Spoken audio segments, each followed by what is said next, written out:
Hi ಎಲ್ರಿಗೂ ನಮಸ್ಕಾರ, welcome back to my YouTube channel and ನಾನು ನಿಮ್ಮ ಅಶ್ವಿನಿ. ಸೊ ಕಿಚನ್ ನಲ್ಲಿ ನೈಟ್ ರೂಟೀನ್ ಹೇಗಿರುತ್ತೆ ಇವತ್ತು ಅಂತ ನಿಮ್ ಜೊತೆ ಶೇರ್ ಮಾಡ್ಕೊಳ್ಳೋಣ ಅನ್ಕೊಂಡಿದೀನಿ. ಸೊ ಕ್ಲೀನಿಂಗ್ ಪ್ರೊಸೆಸ್ ಹೇಗೆ ನಡೆಯುತ್ತೆ ನಂದು ಅಡುಗೆ ಮನೆಯಲ್ಲಿ ಅಂತ ನಿಮ್ ಜೊತೆ ಶೇರ್ ಮಾಡ್ಕೊಳ್ಳೋಣ ಅನ್ಕೊಂಡಿದೀನಿ. So just watch it. So Sunday ಆಗಿರೋದ್ರಿಂದ ಇವತ್ತು ಸಂಡೇ ಸ್ಪೆಷಲ್ ಆಗಿ ನಾನು ನಾನ್ ವೆಜ್ ಮಾಡಿದ್ದೆ, ಅಂದ್ರೆ ಚಿಕನ್ ಸಾಂಬಾರ್ ಹಾಗೇನೆ ಮೊಟ್ಟೆ ಸೊಪ್ಪಿನ ಪಲ್ಯ ಮಾಡಿದ್ದೆ. ಸಾಂಬಾರ್ ಆಗಿರ್ಬೋದು, ಪಲ್ಯ ಆಗಿರ್ಬೋದು ಎಲ್ಲ ಸ್ವಲ್ಪ ಸ್ವಲ್ಪನೇ ಇದೆ. ಸೊ ಅದನ್ನ ನಾನು ಇವಾಗ ಬಿಸಿ ಮಾಡ್ಕೊಳ್ತಾ ಇದೀನಿ.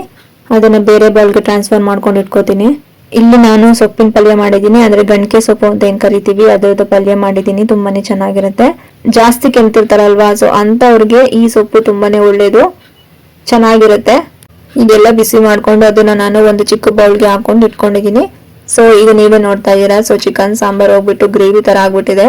ಬೇಕಿದ್ರೆ ನೀವು ಇದಕ್ಕೆ ನೀರ್ ಹಾಕೊಂಡು ಬಾಯ್ಲ್ ಮಾಡ್ಕೋಬಹುದು. ಸಾಂಬಾರ್ ಚೆನ್ನಾಗಿ ಕುದಿತಾ ಇದೆ. ಸೊ ಹಾಗಾಗಿ ನಾನು ಇವಾಗ ಬೇರೆ ಬೌಲ್ಗೆ ಟ್ರಾನ್ಸ್ಫರ್ ಮಾಡ್ತಾ ಇದೀನಿ. ಅನ್ನಕ್ಕೆ ನಾನು ಆಮೇಲೆ ಇಟ್ಕೊಳ್ತೀನಿ. ಏನಕ್ಕೆ ಅಂತ ಅಂದ್ರೆ ನಾಳೆ ಮಂಡೇ ಆಗಿರೋದ್ರಿಂದ ಚಿಕನ್ ಎಲ್ಲ ಟಚ್ ಆಗುತ್ತೆ. ಸೊ ಹಾಗಾಗಿ ನಾನು ಸಪರೇಟ್ ಎಲ್ಲ ಕ್ಲೀನ್ ಮಾಡಾದ್ಮೇಲೆ ಸ್ಟವ್ ಎಲ್ಲ ಒರೆಸಾದ್ಮೇಲೆ ನಾನು ಅನ್ನಕ್ಕೆ ಇಟ್ಕೊಳ್ತೀನಿ. ಈಗೆಲ್ಲಾನು ನಾನು ಸ್ಟವ್ ಪಾರ್ಟ್ಸ್ ಎಲ್ಲ ಬಿಚ್ಬಿಟ್ಟು ನಾನು ಒರೆಸ್ಕೊಳ್ತಾ ಇದ್ದೀನಿ. ನೀಟಾಗಿ ಸೋಪ್ ಎಲ್ಲ ಹಾಕೊಂಡು ಒರೆಸ್ಕೊಳ್ತಾ ಇದೀನಿ. ಇವಾಗ ನಾರ್ಮಲ್ ಸಾಂಬಾರ್ ಎಲ್ಲ ಮಾಡ್ಕೋಬಹುದು, ಆದ್ರೆ ಈ ನಾನ್ ವೆಜ್ ಏನಾದ್ರು ಮಾಡಿದ್ರೆ ಕಂಪ್ಲೀಟ್ ಕ್ಲೀನ್ ಮಾಡ್ಬೇಕಾಗತ್ತೆ. ಸ್ವಲ್ಪ ಟಚ್ ಆಯ್ತು ಅಂತ ಅಂದ್ರೆ ನಾಳೆ ಸೋಮವಾರ ವಾರ ಮಾಡ್ಬೇಕಾಗತ್ತೆ, ಅಂದ್ರೆ ದೇವ್ರ ದೀಪ ಹಚ್ಬೇಕು. ಸೊ ಹಾಗಾಗಿ ನೀಟಾಗಿ ಎಲ್ಲಾನು ವಾಶ್ ಮಾಡ್ಕೋಬೇಕು. 1-2 ಸರಿ 3 ಸಲಿನಾದ್ರೂ ನಾವಿಲ್ಲಿ ಒರೆಸ್ಲೇಬೇಕು, ಕ್ಲೀನ್ ಮಾಡ್ಲೇಬೇಕು. ಸೊ ನೀವು ಅಬ್ಸರ್ವ್ ಮಾಡ್ಬೋದು ಫ್ರೈಯಿಂಗ್ ಪ್ಯಾನ್ಸ್ ಏನಕ್ಕೆ ಇಟ್ಟಿದ್ದಾಳೆ ಸ್ಟವ್ ಕೆಳಗಡೆ ಅಂತ. ಏನಕ್ಕೆ ಅಂತ ಅಂದ್ರೆ ಇವಾಗ ಸ್ಟವ್ ಮೇಲೆ ಅನ್ನ ಮಾಡಕ್ ಇಟ್ಟಿರ್ಬೋದು, ಅಥವಾ ಹಾಲು ಉಕ್ಕು ಬಂದಿರೋದಾಗಿರ್ಬೋದು, ಅಥವಾ ಸಾಂಬಾರ್ ಉಕ್ಕು ಬಂದಿರೋದಾಗಿರ್ಬೋದು. ಸೊ ಎಲ್ಲಾನು ಈ ತವಾ ಮೇಲೆನೆ ಚೆಲ್ಲುತ್ತೆ. ಸೊ ಹಾಗಾಗಿ ಅದನ್ನ ಇಟ್ಟಿದ್ದೀನಿ. ಸೊ ವಿತೌಟ್ ಫ್ರೈಯಿಂಗ್ ಪ್ಯಾನ್ಸ್ ಕೆಳಗಡೆ ಚೆಲ್ಲುತ್ತೆ, ಸ್ಟವ್ ಕೆಳಗಡೆ ಚೆಲ್ಲುತ್ತೆ. ಸೊ ತುಂಬಾನೇ ಗಲೀಜಾಗಿ ಕಾಣಿಸುತ್ತೆ. ಸೊ ಹಾಗಾಗಿ ನಮ್ಮ ಮನೇಲಿ ವೇಸ್ಟ್ ಆಗಿತ್ತದು, ಅದೇನ್ ಯೂಸ್ ಇರಲಿಲ್ಲ. ಸೊ ಹಾಗಾಗಿ ನಾನು ಸ್ಟವ್ ಕೆಳಗಡೆ ಇಟ್ಕೊಂಡಿದ್ದೀನಿ. ನೆಕ್ಸ್ಟ್ ನಾನು ಇಲ್ಲಿ ಕಂಪ್ಲೀಟ್ ಟೈಲ್ಸ್ ನೆಲ್ಲ ಒರೆಸ್ಕೊಂಡಿದ್ದಾಯ್ತು. ಆ ಟೈಲ್ಸ್ ಮೇಲೂ ನೀಟಾಗಿ ನಾನು ಸೋಪ್ ಹಾಕ್ಬಿಟ್ಟೆಲ್ಲ ಒರೆಸ್ಕೊಂಡಿದ್ದಾಯ್ತು. ಹಾಗೇನೆ ಸ್ವಿಚ್ ಏನಿದೆ ಅದಕ್ಕೂ ಕೂಡ ನಾನು ಸೋಪ್ ಎಲ್ಲ ಹಾಕಿ ಒರೆಸ್ಕೊಂಡಿದ್ದೀನಿ. But be careful. ಈಗ ನಾನು ಮಿಕ್ಸಿ ಕೂಡ ಒರೆಸ್ಕೊಳ್ತಾ ಇದ್ದೀನಿ ಸೋಪ್ ಹಾಕ್ಬಿಟ್ಟು. ಸೊ ಏನೇ ಒಂದು ಕರೆಂಟ್ ಮಷಿನ್ಸ್ ಏನಿರುತ್ತೆ, ಸೊ ಅದನ್ನ ನೀವು ಸ್ವಿಚ್ ಇಂದ ತೆಗೆದು, ವೈರ್ನ ಸ್ವಿಚ್ ಇಂದ ತೆಗೆದು ನೀವು ನೀಟಾಗಿ ಕ್ಲೀನ್ ಮಾಡ್ಕೊಳ್ಳಿ. ಸೊ ಗ್ರೈಂಡ್ ಮಾಡ್ಬೇಕಾದ್ರೆ ಖಾರದ ಕಲೆಗಳು ಬಿದ್ದಿರುತ್ತೆ ಮಿಕ್ಸಿ ಮೇಲೆ. ಸೊ ಹಾಗಾಗಿ ಅದು ಪರ್ಮನೆಂಟ್ ಉಳಿಯೋ ಸಾಧ್ಯತೆ ಇರುತ್ತೆ ಕಲೆಗಳು. ಸೊ ಹಾಗಾಗಿ ಅದನ್ನ ಸೋಪ್ ಹಾಕ್ಬಿಟ್ಟು ನೀಟಾಗಿ ಒರೆಸ್ಕೊಂಡಿದ್ದೀನಿ. ನೆಕ್ಸ್ಟ್ ನಾನು ಇಲ್ಲಿ ಕರೆಂಟ್ ಸ್ಟವ್ ಎಲ್ಲ ಒರೆಸ್ಕೊಳ್ತಾ ಇದ್ದೀನಿ. So same procedure. ಸೊ ನಾನು ಶೆಲ್ಫ್ ಮೇಲೆಲ್ಲ ಒರೆಸ್ಕೊಳ್ತಾ ಇದ್ದೀನಿ. ಸೊ ಚಿಕನ್ ಆಗಿರೋದ್ರಿಂದ ಸ್ವಲ್ಪ ಅಲ್ಲಿ ಟಚ್ ಆಗಿರುತ್ತೆ. ಸೊ ಹಾಗಾಗಿ ನಾಳೆ ಮಂಡೇ ಆಗಿರೋದ್ರಿಂದ ವಾರದ ದಿನ ಆಗಿರೋದ್ರಿಂದ ನಾನು ಎಲ್ಲ ಕಂಪ್ಲೀಟ್ ಆಗಿ ಕ್ಲೀನ್ ಮಾಡ್ಕೊಳ್ತಾ ಇದ್ದೀನಿ. ಸೊ ನೆಕ್ಸ್ಟ್ ನಾನು ಇಲ್ಲಿ ಪಾತ್ರೆ ತೊಳ್ಕೊಳ್ತಾ ಇದ್ದೀನಿ. ಶೆಲ್ಫ್ ಹಾಗೇನೆ ಸ್ಟವ್ ಎಲ್ಲ ಕ್ಲೀನ್ ಮಾಡ್ಕೊಂಡಿದ್ದಾಯ್ತು. ಸೊ ಹಾಗಾಗಿ ನಾನು ಫೈನಲ್ ಸ್ಟೆಪ್ ಆಗಿ ನಾನು ಪಾತ್ರೆ ತೊಳ್ಕೊಳ್ತಾ ಇದ್ದೀನಿ. ಇವಾಗ ಈ ನಾನ್ ವೆಜ್ ಮಾಡೋದ್ರಂತೂ ಫುಲ್ ಚಿಕನ್ ಆಗಿರ್ಬೋದು, ಮಟನ್ ಆಗಿರ್ಬೋದು, ಫುಲ್ ಸ್ಮೆಲ್ ಬಂದ್ಬಿಟ್ಟಿರುತ್ತೆ. ಹಾಗಾಗಿ ನಾನು 1-2 ಸಲಿನಾದ್ರೂ ವಾಶ್ ಮಾಡ್ಕೊಳ್ತೀನಿ ಪಾತ್ರೆಗಳನ್ನ.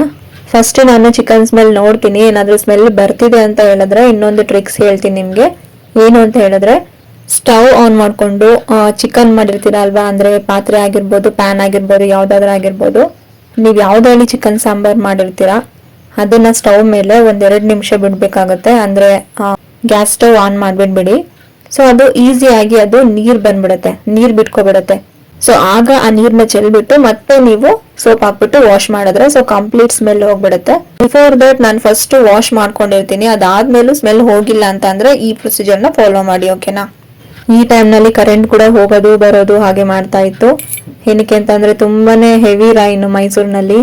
ಸೊ ನಿಮ್ಗೆ ಯಾವ್ದಾದ್ರು ರೆಸಿಪಿ ಬೇಕು ಅಂತಂದ್ರೆ ಕಮೆಂಟ್ ಮೂಲಕ ತಿಳಿಸಿ, ನಾನು ಆ ರೆಸಿಪಿನ ಟ್ರೈ ಮಾಡ್ತೀನಿ ಮಾಡೋಕೆ. ಜಾಸ್ತಿ ಮಳೆ ಬಂದಿರೋದ್ರಿಂದ ಚಳಿಗೆ ಏನಾದ್ರು ತಿನ್ಬೇಕು ಅಂತ ಅನ್ನಿಸ್ತಿತ್ತು. ಸೊ ಹಾಗಾಗಿ ಕಾಫಿ, ಟೀ, ಸೈಡ್ ಐಟಮ್ಸ್, ಚುರುಮುರಿ ಆಗಿರ್ಬೋದು. ಸೊ ಹಾಗಾಗಿ ಸ್ವಲ್ಪ ಪಾತ್ರೆಗಳು ಜಾಸ್ತಿ ಆಯ್ತು. ನೀವೇ ಅಬ್ಸರ್ವ್ ಮಾಡ್ತಿದ್ದೀರಾ ಅಂತ ಅನ್ಸುತ್ತೆ. ಕರೆಂಟ್ ಈಗಷ್ಟೇ ಹೋಯ್ತು. ಸಿಂಕ್ ಕ್ಲೀನ್ ಮಾಡ್ಬಿಡೋಣ ಅಂತ ಹೇಳಿ ನಾನು ಕ್ಲೀನ್ ಮಾಡ್ತಾ ಇದ್ದೀನಿ. ಸೊ ನಾನಿಲ್ಲಿ ಸೋಪ್ ಎಲ್ಲ ನೀಟಾಗಿ ಟೈಲ್ಸ್ ಮೇಲೆಲ್ಲ ಸೋಪ್ ಎಲ್ಲ ಹಾಕೊಂಡು ನೀಟಾಗಿ ವಾಶ್ ಮಾಡ್ಕೊಂಡು ನೀರೆಲ್ಲ ಹಾಕ್ತಾ ಇದ್ದೀನಿ. ಅಡಿಗೆ ಮನೆ ಕ್ಲೀನ್ ಮಾಡ್ಬೇಕಾದ್ರೆ ನಂದು ಫೈನಲ್ ಸ್ಟೆಪ್ ಏನು ಅಂತ ಹೇಳಿದ್ರೆ ಸಿಂಕ್ ಕ್ಲೀನ್ ಮಾಡೋದಷ್ಟೇನೆ. ಇಲ್ಲಾಂದ್ರೆ ಸ್ಮೆಲ್ ಬಂದ್ಬಿಡುತ್ತೆ, ಸಿಂಕ್ ಎಲ್ಲ ಒಂಥರ ಸ್ಮೆಲ್ ಬಂದ್ಬಿಡುತ್ತೆ. ಸೊ ಹಾಗಾಗಿ ನಾನು ಫೈನಲ್ ಸ್ಟೆಪ್ ಎಲ್ಲ ಕ್ಲೀನ್ ಮಾಡ್ಕೊಂಡು ಇಟ್ಕೋತೀನಿ. ಈಗ ನಾನು ತೊಳೆದಿರುವಂತಹ ಪಾತ್ರೆಗಳನ್ನ ನಾನು ಒರೆಸ್ಬಿಟ್ಟು ನಾನು ಗ್ಲಾಸ್ ಆಗಿರ್ಬೋದು, ಪ್ಲೇಟ್ಸ್ ಆಗಿರ್ಬೋದು ಎಲ್ಲನೂ ನಾನು ಸ್ಟ್ಯಾಂಡ್ಗೆ ಇಟ್ಕೊಳ್ತಾ ಇದ್ದೀನಿ. ಇದು ನನ್ನ ಅಡುಗೆ ಮನೆ ಸ್ವಚ್ಛತೆ. ಹೇಗಿದೆ ಅಂತ ಕಮೆಂಟ್ ಮೂಲಕ ತಿಳಿಸಿ. ಸೊ ಈ ಕೊರೋನಾ ಬಂದ್ಮೇಲೆ ನಮ್ಮ ಮನೇಲಿ ಯಾವಾಗ್ಲೂ ಬಿಸಿನೀರ್ ಸ್ಟಾಕ್ ಇದ್ದೇ ಇರುತ್ತೆ. ಸೊ ಈ ಕಾಯಿಸಿಲ್ಲ ಅಷ್ಟೇನೆ, ಸೊ ಫಿಲ್ ಮಾಡಿ ಇಟ್ಕೊಂಡಿದೀನಿ. ಬಿಸಿನೀರ್ ಇವಾಗ ನಮ್ಗೆ ಅಭ್ಯಾಸ ಆಗ್ಬಿಟ್ಟಿದೆ.